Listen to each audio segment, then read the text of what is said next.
Decoders, जैसा कि आप देख सकते हैं, हम मूल बातों से शुरू करते हैं, जैसे कि फॉल्ट कोड रीडिंग्स। हम निर्माता द्वारा दिए गए प्रोप्राइटरी कोड्स को संभालते हैं। हम सामान्य जेनेरिक जानकारी को नहीं संभालते। जैसा कि आप देख सकते हैं, 1837 एक नॉक सेंसर है जो SCR कैटालिटिक कन्वर्टर के पीछे आफ्टर ट्रीटमेंट सिस्टम में स्थित है। हम यहाँ एक वोल्टेज को सामान्य से कम या शॉर्टेड लो कॉन्फ़िगरेशन में माप रहे हैं। यहीं पर हम क्लिक करके कोड से फ्रीज फ्रेम डेटा देख सकते हैं।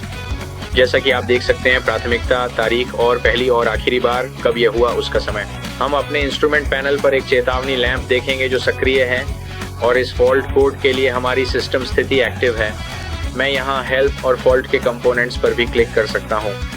इस सेक्शन में मैं इस फॉल्ट कोड के संभावित कारण और प्रभाव देख पाऊंगा जो मेरे सिस्टम में सक्रिय है। मैं उन कंपोनेंट्स की सूची भी देख सकता हूं जो इस फॉल्ट कोड से संबंधित हैं। जैसा कि आप देख सकते हैं, CV27 कैटालिटिक कन्वर्टर के बाद का नॉक सेंसर है। आप चाहेंगे कि उस कंपोनेंट के बारे में अतिरिक्त जानकारी देखें। मैं अपने आफ्टर ट्रीटमेंट सिस्टम पर तस्वीरें, प्रिंटआउट्स, रेफरेंस और डायग्राम देखना चाहता हूँ। मैं ऑपरेशनल वैल्यूज एंड वोल्टेज भी देख सकता हूँ। जब मैं कुछ टाइटनिंग टॉर्क और अन्य ऑपरेशनल वैल्यूज माप रहा हूं, तो मुझे मूल्यवान तकनीकी संसाधन मिलेंगे ताकि मेरी मैकेनिक टीम जान सके कि हम किस कंपोनेंट की बात कर रहे हैं। डायग्नोस्टिक पार्ट्स पर वापस आते हुए मैं बता रहा था कि हमारे पास बहुत सारे smart guides, trouble shooting guides हैं। हम जब भी कोई एक्टिव फॉल्ट कोड्स का सामना करेंगे तब हम इन्हें एक्सेस कर पाएंगे।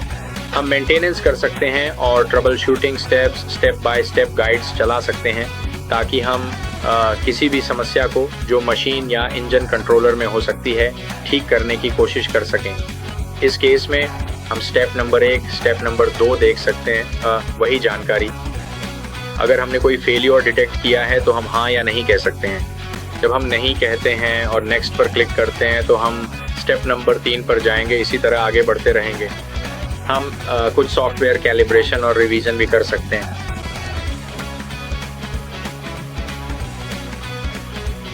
हम सिस्टम डेटा, ECU में स्टोर किए गए डेटा तक भी पहुंच सकते हैं।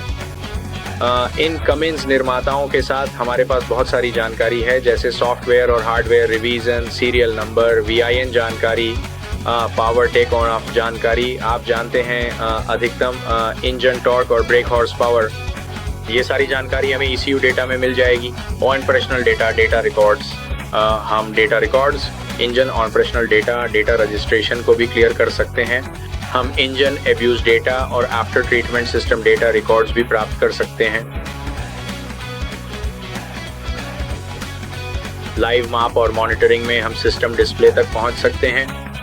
ये कमिंस इंजनों का मेरा पसंदीदा हिस्सा है जिसमें हमें फ्यूल सिस्टम और आफ्टर ट्रीटमेंट सिस्टम तक पहुंच मिलती है। जैसा कि आप देख सकते हैं, हमारे पास फ्यूल सिस्टम है। हम common rail, injector, injection rail, duty cycles देख सकते हैं। हम वोल्टेज, करंट्स देख सकते हैं। हम इंजन प्रोफाइल लोड देख सकते हैं। हम एयर मास फ्लो देख सकते हैं, इन इंजेक्टर की स्थिति का भी।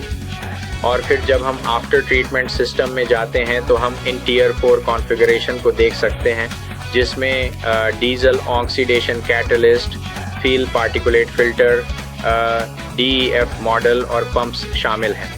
हमारे पास SCR और अमोनिया कंपोनेंट्स भी हैं, साथ ही इंजेक्टर भी। हम तापमान और दबाव देख सकते हैं, जिनमें हम रोड टेस्ट या यहाँ तक कि आइडल टेस्ट भी कर सकते हैं। हम मैनुअल चयन भी कर सकते हैं। हम बस विशिष्ट सिस्टम्स का चयन कर सकते हैं, है ना, ताकि हम उन सभी मापों की निगरानी कर सकें। मैं देख सकता हूँ कि यह विशेष नियंत्रक, इसमें 188 एक्ट्यूएटर्स, कंट्रोलर्स और सेंसर्स हैं। मैं सिर्फ प्रेशर सेंसर्स या यहाँ तक कि टेम्परेचर सेंसर्स को भी फिल्टर कर सकता हूँ और सिर्फ क्रैंक केस, प्रेशर और DOC पर इनलेट टेम्परेचर को माप सकता हूँ। मैं DEF प्रेशर भी देखना चाहता हूँ और मैं इन छोटे छोटे निशानों पर क्लिक कर सकता हूँ और अपनी सभी मापों को देख सकता हूँ। ये रेंज निर्माता द्वारा निर्दिष्ट की गई है और अगर हमें कोई गलत माप या रीडिंग मिलती है तो हम सिस्टम ट्रिगर्स और अलर्ट भी प्राप्त कर सकते हैं। मैं ग्राफ भी बना सकता हूँ। मैं एक टाइम लैप्स सेट कर सकता हूँ 3 से 5 मिनट का, जिससे मैं इन सेंसर्स के सिग्नल्स को माप सकूं ताकि अपने सिस्टम में किसी भी गलत माप की पहचान कर सकूं।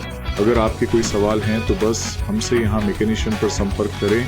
आप हमें 8886422240 पर या www.mechanician.com पर संपर्क कर सकते हैं। बहुत बहुत धन्यवाद।